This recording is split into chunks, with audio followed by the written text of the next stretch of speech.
नमस्कार। TYB semester 5 Hindi foundation, Hindi अनिवार्य या कंपलसरी। पिछली बार मैंने आपको उनका उद्भव, उपन्यास शब्द, उसका अर्थ, उसकी विकास यात्रा, उनकी परिभाषा, उनके जो 6 तत्व आदि के बारे में बताया। आज हम प्रेमचंद पूर्व उपन्यास साहित्य, या तो पूर्व प्रेमचंद युगीन उपन्यास साहित्य, दूसरा है प्रेमचंद युगीन उपन्यास साहित्य और तीसरा है प्रेमचंदोत्तर हिंदी उपन्यास साहित्य। पूर्व प्रेमचंद यानी 1882 से लेकर 1918 तक का जो समय है उसको हम पूर्व प्रेमचंद युग कहते हैं। 1919 से 1936 का जो समय है जिसको हम प्रेमचंद युगीन कहते हैं, क्योंकि प्रेमचंद और प्रेमचंद के साथी साहित्यकारों ने जो उपन्यास लिखे उसकी हम चर्चा करेंगे। और तीसरा वो है 1937 से लेकर आज तक यानी 2020 तक का जो हिंदी साहित्य है उसको हम प्रेमचंदोत्तर कहते हैं। तो आप जानते हैं कि प्रेमचंद का जो नाम है हिंदी उपन्यास सम्राट के रूप में उसको मानते हैं, तो 3 युग उसके साथ जुड़े हुए हैं। तो आज हम पूर्व प्रेमचंद युग की चर्चा करेंगे। तो सबसे पहले हम 1882 से लेकर 1918 तक की चर्चा करेंगे। तो प्रश्न यह आता है हमारा कि हम हिंदी का पहला मौलिक उपन्यास किसको कहें। अलग अलग विद्वानों में मतमतांतर है। कोई कहता है कि परीक्षा गुरु जो लाला श्रीनिवास दास का उपन्यास है उसको हिंदी का प्रथम मौलिक उपन्यास माना जाए। तो किसी ने पंडित श्रद्धाराम फुल्लोरी की भाग्यवती को हिंदी का पहला उपन्यास कहने की चेष्टा की है। तो कोई विद्वान ईशाइला खाकी रानी केतकी की कहानी को भी पहला उपन्यास कहने के लिए बाधित हो गए हैं। लेकिन आमतौर पर देखा जाए विद्वानों के मतमतांतर को लेते हुए, और अगर कहा जाए तो परीक्षा गुरु उपन्यास जो है लाला श्रीनिवास दास जो 1882 में प्रकाशित हुआ उपन्यास, उसको हम हिंदी का सर्वप्रथम मौलिक उपन्यास कह सकते हैं। और ये निर्विवाद है क्योंकि ये उपन्यास तत्वों के आधार पर अगर देखें तो भी काफी हद तक इस उपन्यास में मौलिकता देखने को मिलती है। इसके बाद यानी उसके साथ साथ ठाकुर जगमोहन सिंह का श्यामा स्वप्न एक उल्लेखनीय उपन्यास के रूप में हमारे सामने आता है। फिर है पंडित बालकृष्ण भट्ट, उन्होंने नूतन ब्रह्मचारी और 100 अजान एक सुजान नाम के 2 उपन्यासों की रचना उस समय की थी। राधाकृष्ण दास ने निसहाय हिंदू, नूतन चरित्र आदि उपन्यास लिखे। सन 1893 में पंडित देवी प्रसाद शर्मा उपाध्याय ने सुंदर सरोजिनी, राधा रमन गोस्वामी ने विधवा विपत्ति नामक उपन्यास लिखे। और गौरी दत्त का गिरिजा उपन्यास भी काफी उल्लेखनीय है। बंगला हिंदी उपन्यास में इला, प्रमिला, जया, दीनानाथ, उल्टा, दलित कुसुम आदि उपन्यास उल्लेखित है, जिनके लेखक कार्तिक प्रसाद जी थे। पंडित प्रतापनारायण मिश्र ने बंकिम बाबू के उपन्यास राजसिंह, इंदिरा, राधा रानी, देवी चौधरानी के सफल अनुवाद प्रस्तुत किए थे। बाबू गदाधर सिंह ने कादंबरी का संक्षिप्त अनुवाद किया था। और पंडित अंबिकानाथ व्यास, उन्होंने आश्चर्य वृत्तांत उपन्यास लिखा था। तो 1882 से लेकर ये सारे उपन्यास लिखे गए। पंडित अयोध्या सिंह उपाध्याय, हरिवंश जिसका उपनाम है, उन्होंने 2 मौलिक उपन्यास लिखे। एक ठेठ हिंदी का ठाठ और दूसरा था अधखिला फूल। देवकीनंद खत्री एक बड़े उल्लेखनीय उपन्यासकार है जिन्होंने चंद्रकांता जो 1900 में प्रकाशित हुआ था उपन्यास लिखा। मैं आपको बता दूं कि इतना लोकप्रिय उपन्यास हुआ चंद्रकांता कि उस समय लोगों ने हिंदी सीखी थी।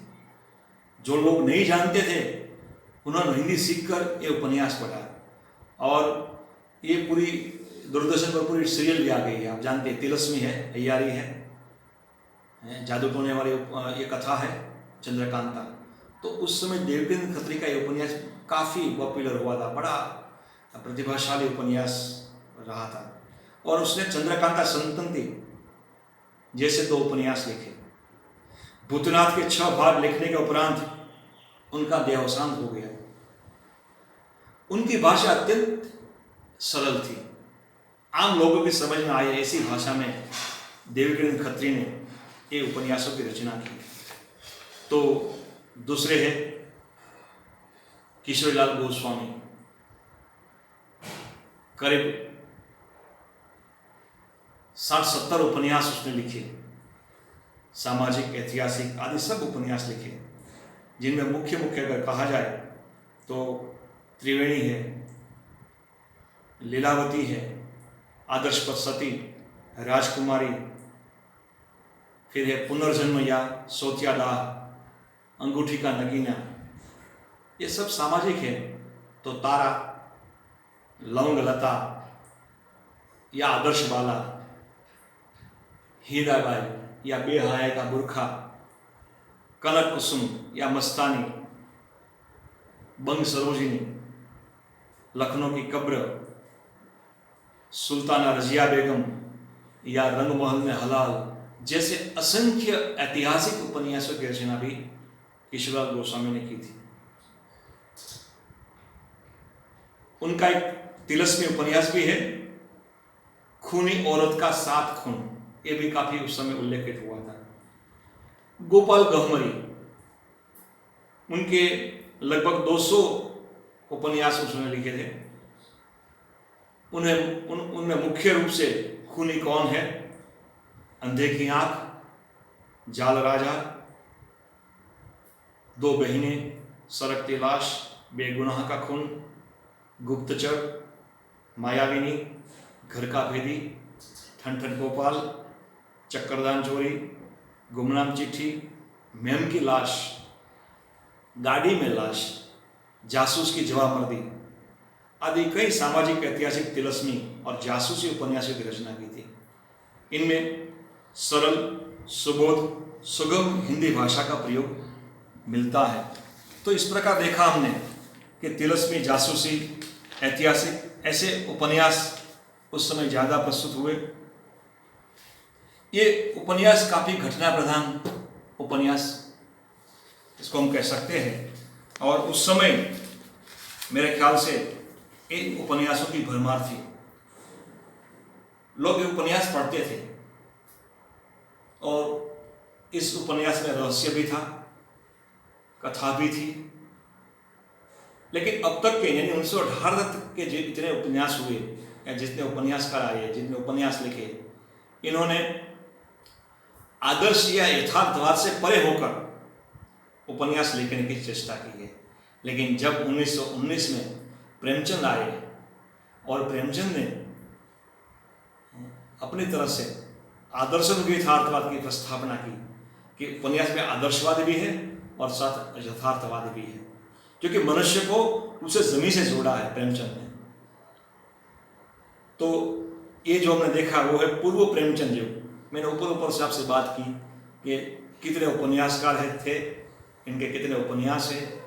अब हम दूसरा जो चरण है वो है प्रेमचंद युगीन हिंदी उपन्यास साहित्य, यानी 1918 से लेकर 1936 तक का जो समय है वो प्रेमचंद युगीन उपन्यास साहित्य।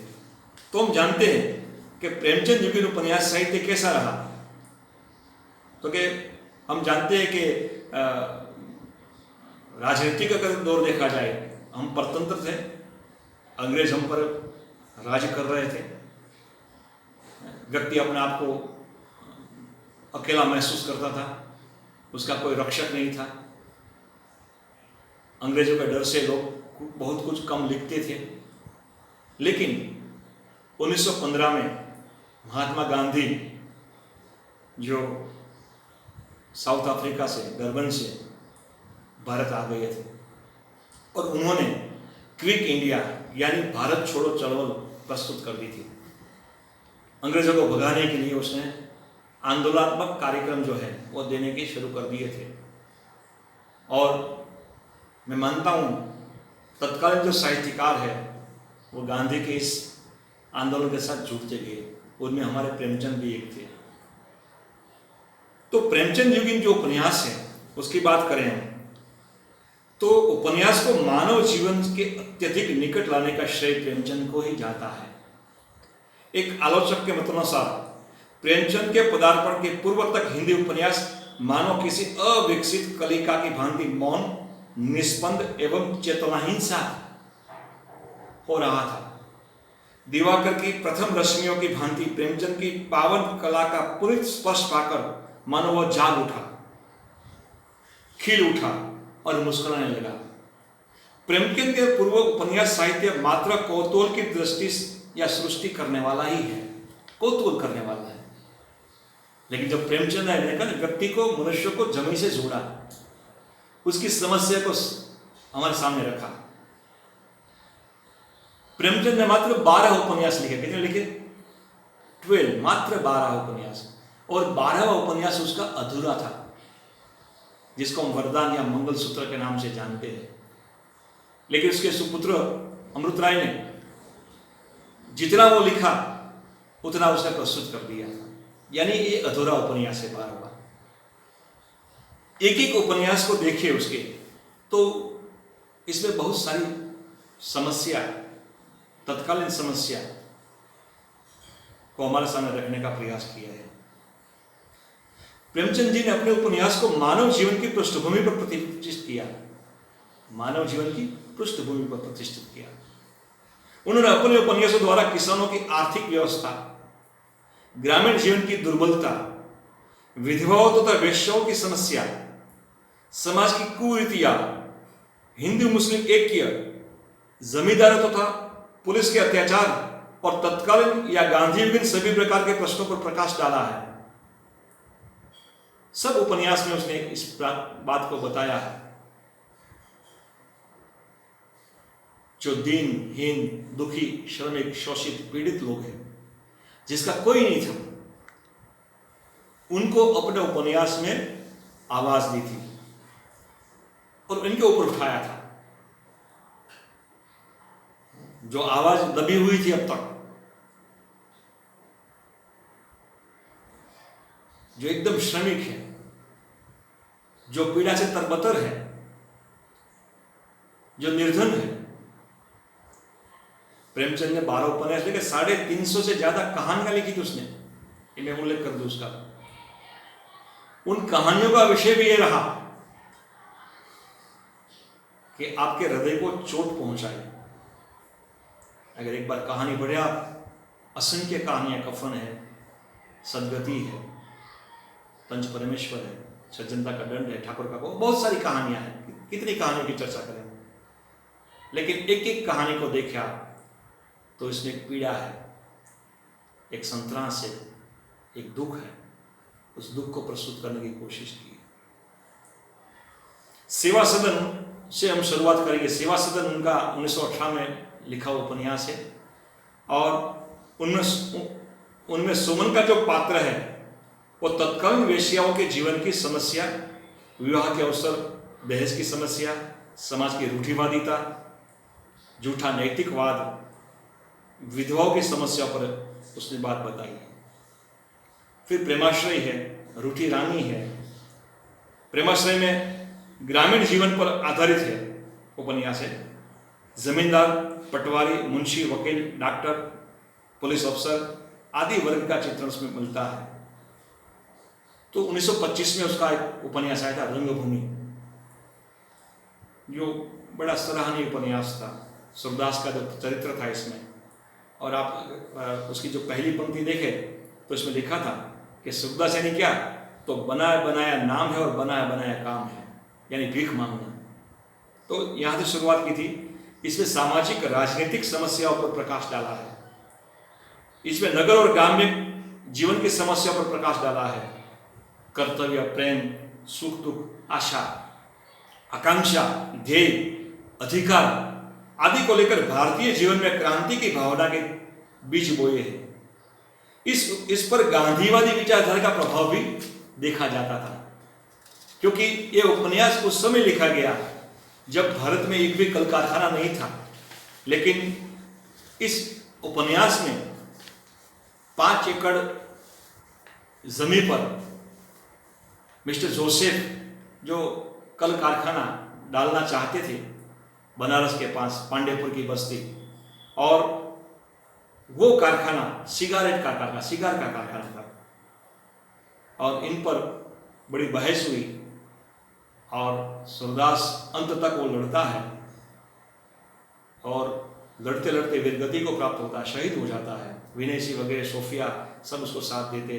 बड़ा अच्छा उपन्यास है। यानी औद्योगिक क्रांति के प्रति उसका जो उस उपन्यास में जो धुना है, व्यंग्य है, वो हमारे सामने लाने का कोशिश की है, प्रयत्न किया है। कायाकल्प ये 1926 में लिखा उपन्यास है। इसमें तत्कालीन सांप्रदायिक, सामाजिक और राजनीतिक समस्याओं का चित्रण है, क्योंकि आप जानते हैं कि उस समय राजनीतिक परिस्थितियां कैसी थी, लोग किस प्रकार अलग अलग खेमे में बटे हुए थे।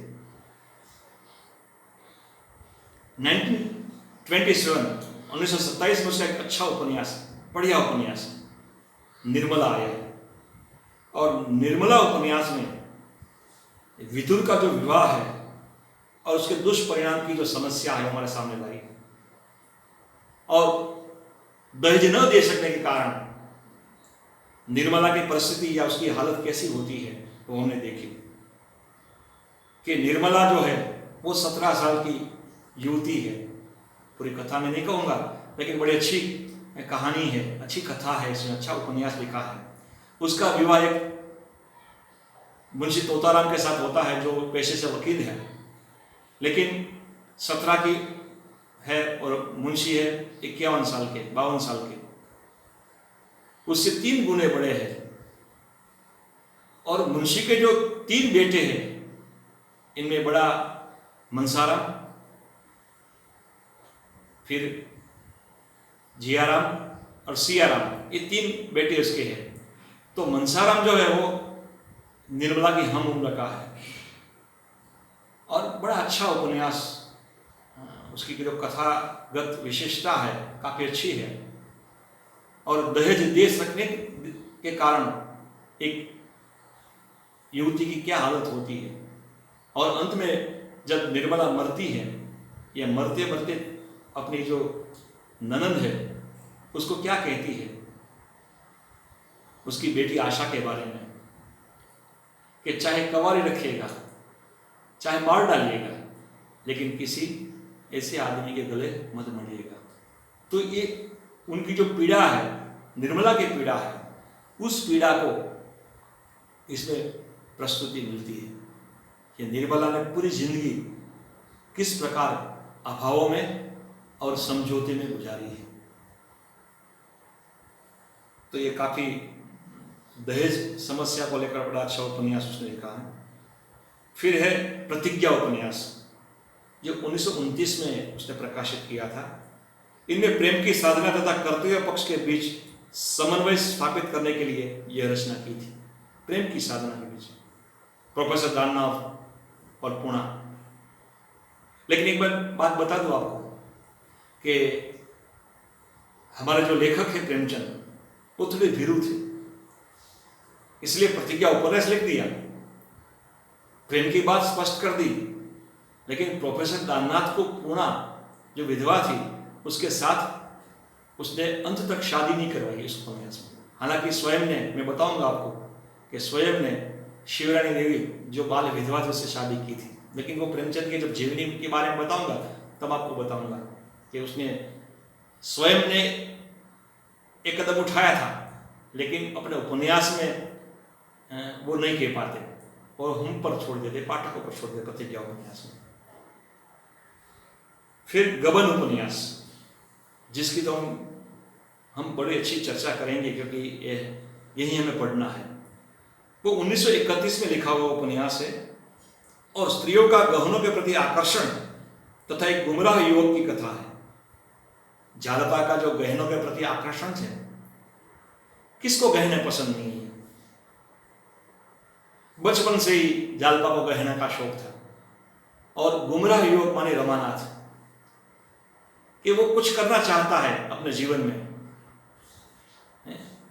बड़ा शॉर्टकट अपनाना चाहता है कि बड़े कम समय में वो अमीर हो जाए और जालपा को गहनों से लाते अमीर हो जाए, एक ही सपना है उसका है। लेकिन परिस्थितियां क्या आती है और उनको कहाँ जाना पड़ा, उसकी विस्तृत चर्चा जब मैं गबन आपको कथा वस्तु बताऊंगा तब बताऊंगा कि पूरे 52 परिच्छेद में लेखक ने इस उपन्यास की रचना की है। पहला पूर्वार्ध है वो बनारस से शुरू होता है और उत्तरार्ध जो है वो कलकत्ता में, यानी आधा उपन्यास बनारस में और आधा कलकत्ते में प्रस्तुत होता है। कर्मभूमि ये 1933 में प्रकाशित उपन्यास है। इसमें राजनीतिक समस्याओं पर प्रकाश डाला गया है और जो माइलस्टोन उपन्यास इसको हम कहेंगे। अगर प्रेमचंद ने कुछ न लिखा होता तो चलता, मात्र गोदान लिख दिया होता तो परिपूर्ण था। ये 1935 में ये उनका उपन्यास आया था गोदान, जिसको महाकाव्यात्मक उपन्यास कहते हैं कि कृषक जीवन की जो त्रासदी है, कृषक जीवन की जो परिभाषा है या कृषक कैसा दुखी है, उस पर लेखक ने चर्चा की थी। होरी उसका जो नायक है, किसान से होते होते होते उसकी कितने उत्कर्ष होते होते कहाँ एक श्रमिक बन जाता है। धनिया उसकी पत्नी, गोबर उसका बेटा, सोनारूबा उसकी बेटी, बड़ा अच्छा परिवार। गोदान, गाय की एक इच्छा थी कि गाय आए घर में, गाय आई लेकिन भाई को अच्छा नहीं लगा हीरा को और उसने जहर देकर मार डाला। फिर उस दारोगा, और बड़ी अच्छी कहानी। यह तो गांवों की जो समस्या है, खास तौर से कृषक जीवन, शहरी सभ्यता भी इसमें है क्योंकि लेखक ने गांव और नगर परिवेश की बात बताई है, लेकिन होरी को देखते हुए हम जानते हैं। और मैंने आपको बता दूं कि उस पर एक फिल्म भी बन गई है जिसका नाम गोदानी था। राजकुमार उसमें अभिनय किया था होरी का, और कामिनी कौशल जो धनिया बनी थी, गोबर वो महमूद बना था। फिल्म भी आ गई है, वो देखे तो भी गोबर उपन्यास आप समझ, गोदान उपन्यास आप समझ में आ जाए आपको। बड़ा अच्छा उपन्यास, पुनः कहता हूँ उसको महाकाव्य तो उपन्यास। 1935 में यह प्रकाशित हुआ था।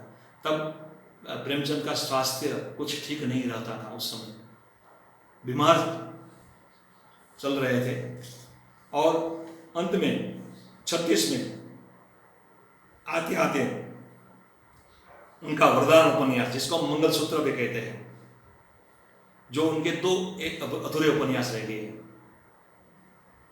इस प्रकार प्रेमचंद जी के उपन्यासों में गांधी युग के आरंभ से लेकर सन 1936 तक का समूचा भारतीय वातावरण मुखरित होता है।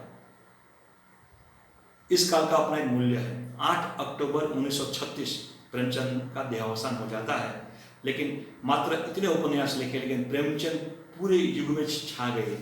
अब प्रेमचंद के साथ ऐसे कौन से उपन्यासकार हैं जिन्होंने प्रेमचंद को लेकर अपनी बात बताई है? ऐसे है विश्वम्भरनाथ शर्मा, जिसको हम कौशिक कहते हैं। उन्होंने 2 उपन्यास लिखे, माँ और भिखारिणी। दोनों श्रेष्ठ उपन्यास हैं। वो प्रेमचंद शैली में लिखते हैं कौशिक जी। दूसरे है आचार्य चतुरसेन शास्त्री, जिन्होंने हृदय की परख, हृदय की प्यास, अमर अभिलाषा, आत्मदाह आदि उपन्यास लिखे। फिर है प्रताप नारायण श्रीवास्तव ने विदा, विजय, देवनारायण द्विवेदी ने कर्तव्याघात, प्रणय, पश्चाताप, दहेज आदि उपन्यास लिखे। शिवपूजन साही ने देहाती दुनिया लिखा। बेचन शर्मा उग्र ने चंद हसीनों के खरतुत उपन्यास लिखा। दिल्ली का दलाल भी उनका उपन्यास था। बुधवा की बेटी, शराबी आदि उपन्यास लिखे शर्मा जी ने। उनके उपन्यास में समाज की बुराइयों को, उसकी नंगी सच्चाइयों को बिना किसी लाग लपेट में बड़े ही साहस के साथ परंतु सपाट बयानी भाषा में प्रस्तुत किया गया। पंडित बेचन शर्मा उग्र, ऋषभ चरण जैन वर्जित विषयों पर दिल्ली का कलंक, दिल्ली का व्यभिचार, वेश्यापुत्र, रहस्यमयी आदि उपन्यास की रचना की। अनूपलाल मंडल ने समाज की वेदी पर रूपरेखा शीर्षक पर उपन्यास लिखे। एक और उल्लेखनीय साहित्यकार ने, जो कि बहुमुखी प्रतिभा के धनी हैं, कहानी, काव्य, नाटकों आदि में होते हुए हमारे जयशंकर प्रसाद, उन्होंने 3 उपन्यास लिखे, कंकाल, तितली और इरावती, जिनमें कृषक जीवन की त्रासदी को, कृषक जीवन की समस्या को हमारे सामने प्रस्तुत किया। इस प्रकार प्रेमचंद युग जो है वो हिंदी साहित्य का सुवर्ण युग हम कह सकते हैं, क्योंकि प्रेमचंद युग में जो हुआ वो किसी युग में नहीं हुआ। प्रेमचंद ने हिंदी उपन्यास को जमीर के साथ जोड़कर हमारी अपनी जो समस्या है, आम आदमी की जो समस्या है, आम व्यक्ति की समस्या है, एक कृषक की जो त्रासदी समस्या है, मनुष्य के इर्द गिर्द जो समस्या है, स्त्रियों की जो समस्या है, वो समस्याओं को हमारे सामने प्रस्तुत करने की बहुत ही श्रेष्ठ कोशिश की है कि किस प्रकार इन समस्याओं को होते हुए हम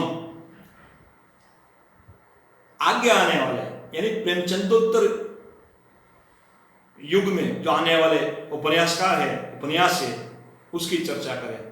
तो हम जान सकते हैं कि हमने आज इस दूसरे दौर में, दूसरे लेक्चर में हमने 2 चर्चाएं की।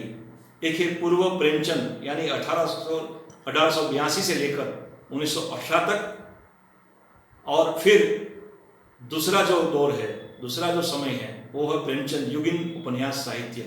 तो 1919 से लेकर 1936 तक की जो समय अवधि है, इनमें हमने इनको बांधने की, उनको जोड़ने की और प्रेमचंद के साथ प्रेमचंद के उपन्यासों की विशेषताओं को हम आपके सामने रखने की कोशिश की है।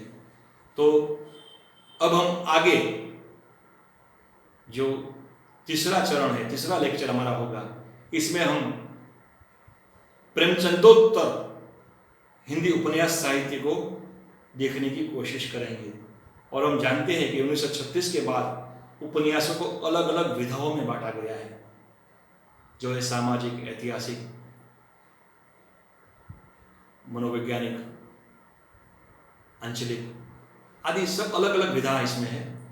तो अब की बात हम प्रेमचंदोत्तर यानी जो 1936 से लेकर आज तक के जो उपन्यास है उसको बताने की कोशिश करेंगे, और उपन्यास क्या है इसके बारे में आपको बताएंगे।